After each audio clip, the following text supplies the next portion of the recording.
Welcome to the Courtroom Chronicles, Trials of South Africa. My name is Busisiwe Mohapi. If you're joining us for the first time, welcome, welcome, welcome. Did you miss me? Yeah, I also missed you. I know yesterday I didn't upload. Yeah. But today I'm here and I want us to talk about something. So, just before we begin, if you are a sensitive viewer, this episode includes tragic deaths of children and also kidnappings of children. So, if you're a sensitive viewer, please note that viewers' discretion is advised. So, because lately there are so many things that are happening, we are living in a never ending nightmare where children are being taken, and they're not just taken by strangers. We don't see white vans waiting outside and just grabbing our children. Children are missing right under our noses. We don't trust each other's neighbors. We don't trust each other's communities. Children cannot trust us as mothers because things are happening. And we see people whom we greet every day, but we do not know if they are the perpetrators. So we are just living in this nightmare that I don't know how are we going to handle it, but I want us to talk about it. So this isn't just another story that's in the news. It's a wake-up call, and I need us to pay attention, to wake up, and and talk about this. So welcome to Courtroom Chronicles, and we don't sugarcoat anything here. We tell it like it is, raw, and we dish it out hot. It's by the people and for the people. Yeah, so let us dive in today's episode. Wait, if it's your birthday, happy birthday. Happy birthday. May God continue to open doors for you. That men cannot shut. And may He keep our children safe and to be seen and be protected. Those of us who want to protect these kids, who see them and we want them to grow up in the most safest environments that we can give them, even though our country is just going wayward. Let us do that. So let's talk. So today's story, we watched a tragedy that had happened this week. I want to talk about two stories. The first one is about a 1-month-old baby that was taken in a clinic. And I will let you know just now how this child was taken and how this child was disappeared. So in Alexandra, and at Masakane Clinic, a 1-month-old baby was taken.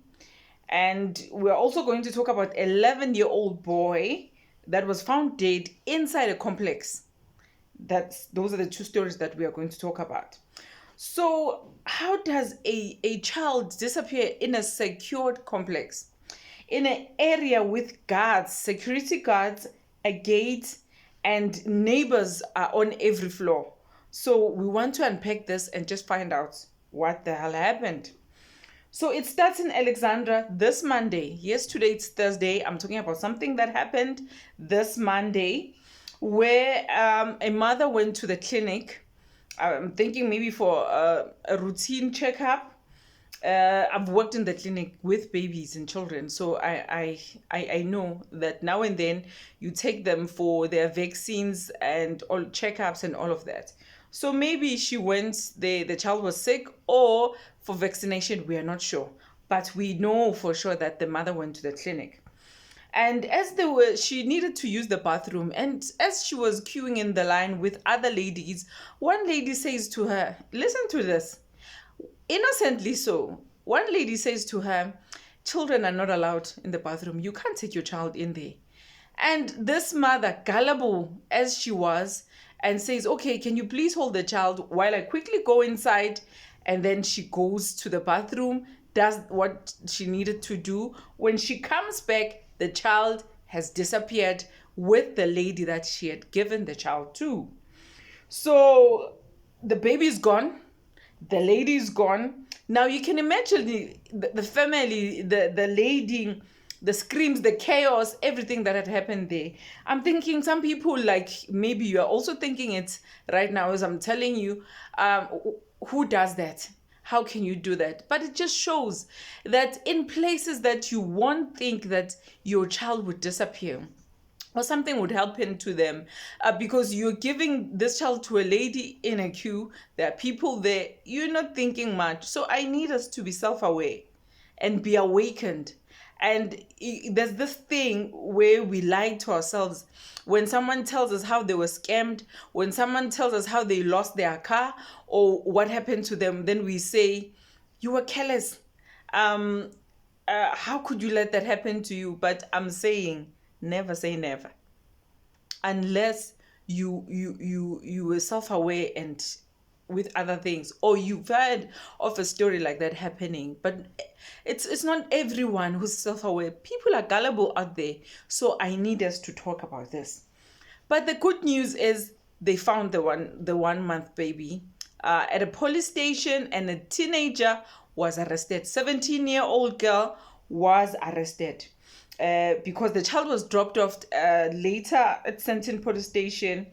The shocker is the 17-year-old. I don't understand, but she was apprehended. So what about the trauma, the trust that is broken? It stays, because now this happened inside a government clinic, not some dodgy back room somewhere or in the mall, or it's where the nurses were. We don't know whether there were cameras, there were alert systems, we don't know. But this happened inside a clinic. Okay, let us get to the part 2 of our story. Now, here we are talking about a young boy, Jayden Lee Meek. Jayden Lee Meek is from a place called Fleurhof, something like that.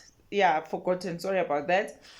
Fleurhof, yes, west of Johannesburg. The 11-year-old boy, he lived with his mom, just the two of them. And the mom, we don't know whether she works at home remotely full-time, but we do know at the time, on Tuesday, she was at home when the child disappeared. This is what happened, okay? The child was dropped off by the transport driver at the gate, the complex, on a Tuesday afternoon. But the child never got into the unit where the mom was. And he was found unalived. He was found on the staircase inside the complex, not far from the mother's place. The child was still warm. He had marks on his neck and the red liquid. Well, they said that there was no visible red liquid on his body, but the bruises were there. And there's another thing that is not only interesting, but it's very alarming. It is very disturbing that I want us to talk about. The child was not wearing his uniform. Remember, when the transport driver left him there, he was wearing his uniform. Nothing was had been spoken about the school bag, but he was found wearing his undies. So let this sink in, ladies and gentlemen. He didn't go missing in a park. He didn't go missing in a street. He was home. And he died. He was unalived and lost his life at home. Let us get into the third part of this. I want us to talk about the third part about this. This was a complex. We are not talking about a place like, maybe we'll say like Saldanha Bay, at Middle Post, where Jocelyn disappeared in. This was a complex. It has security guards. It has 24/7 security, guards on duty. There's a boom gate, but there's no CCTV. So put that in mind. We need to unpack this. So Jayden was last seen entering the premises, but was never seen going out. The residents say the guards saw him coming in, but no one knows what happened next. Hey, this is every parent's nightmare. How does a child get lost in a secured complex? He didn't walk from school. He came with a transport. It left him at the gate. Now, the residents, when they were asked, they allege that the securities were high on drugs. Who hires people who are high on drugs? I'm just asking, yeah, just. Secondly, there had been recent break-ins where it was those people at pew-pews. They had pew-pews, and on pew point, the robberies were done. So to me, that says to me that place is not secured as we think it is. How do people come in a complex and rob people at pew point? How does that happen? So this child missing inside the complex also is sickening and alarming. How can something like that happen in that type of environment? And now the child was unalived and nobody saw anything. This is where we need whistleblowers, we need witnesses, we need someone who will say they saw something, because that place is not secure at all. And it's very suspicious.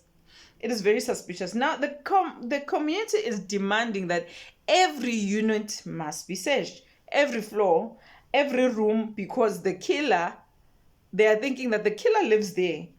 This is not just a tragedy, but it's an ongoing threat. Because now one child has been unalived in that place that people thought is secure. Now, if they don't find who did this, it means someone else's child is next. Something might happen to someone anytime soon.